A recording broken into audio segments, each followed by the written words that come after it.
नमस्कार मंडळी, मुलांच्या शाळा सुरू झाल्यात आणि तुम्हाला जर त्यांच्यासाठी घरगुती हॉर्लिक्स किंवा बोर्नव्हिटा पावडर बनवायची असेल तर हा व्हिडिओ नक्की बघा।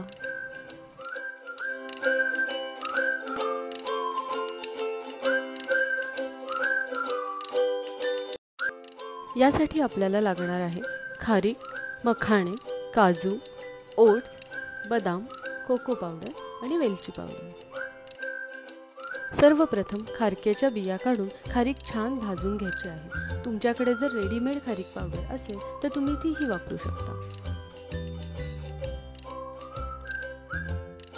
यानंतर आपण ओट्सही लालसर रंगाचे होईपर्यंत भाजून घेणार आहोत। ओट्समध्ये महत्त्वाचे विटॅमिन्स, मिनरल्स, फायबर्स आणि अँटीऑक्सिडंट्स असतात, त्यामुळे लहान मुलांच्या वाढीसाठी अत्यंत उपयुक्त आहे।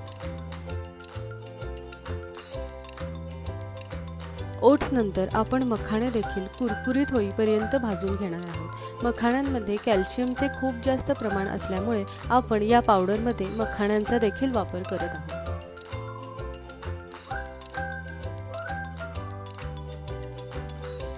काजू आणि बदाम देखील आपल्याला छानसे मंद आचेवर भाजून घ्यायचे आहे। साधारण लालसर रंगाचे होईपर्यंत काजू आणि बदाम भाजून घ्यावे।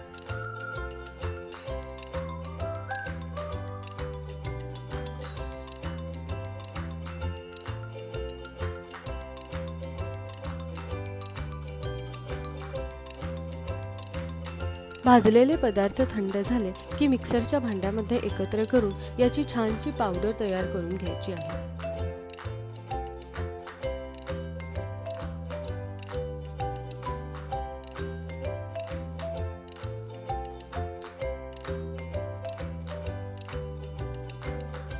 ही सर्व पावडर एका बाउलमध्ये काढून त्यामध्ये कोको पावडर आणि वेलची पावडर मिक्स करायची आहे। वेलची पावडर आपण स्वादासाठी वापरणार आहोत आणि कोको पावडर आपण मुलांना चॉकलेटचे अट्रॅक्शन असते, त्यामुळे यामध्ये थोडीशी कोको पावडर देखील जरूर वापरा।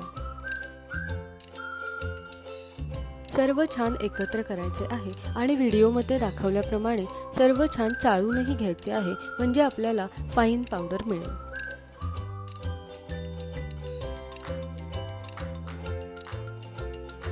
यामध्ये मी गोडाचा काहीच वापर केला नाहीये, पण आपल्याला हवे असल्यास आपण पिठी साखर किंवा गूळ पावडरचाही वापर करू शकता।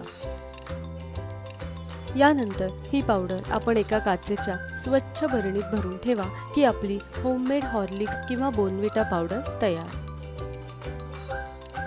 ही पावडर तुम्ही खिरीतही वापरू शकता किंवा नुसती देखील खाऊ शकता। लहान मुलांना देण्यासाठी एका कपभर दुधामध्ये हवी तेवढी साखर आणि 1 चमचा ही हॉर्लिक्स किंवा बोर्नव्हिटा पावडर टाकायची। सगळं छान मस्त हलवायचं आणि मुलांना द्यायचं। मुलं अगदी खुश होतात आणि आपल्यालाही काहीतरी हेल्दी मुलांना दिल्याचं समाधान मिळतं। अशी ही घरगुती हॉर्लिक्स किंवा बोर्नव्हिटा पावडर तुम्ही नक्की करून बघा आणि माझे व्हिडिओज तुम्हाला आवडत असतील तर माझ्या चॅनलला नक्की सबस्क्राईब करा। व्हिडिओ शेवटपर्यंत बघितल्याबद्दल खूप खूप धन्यवाद।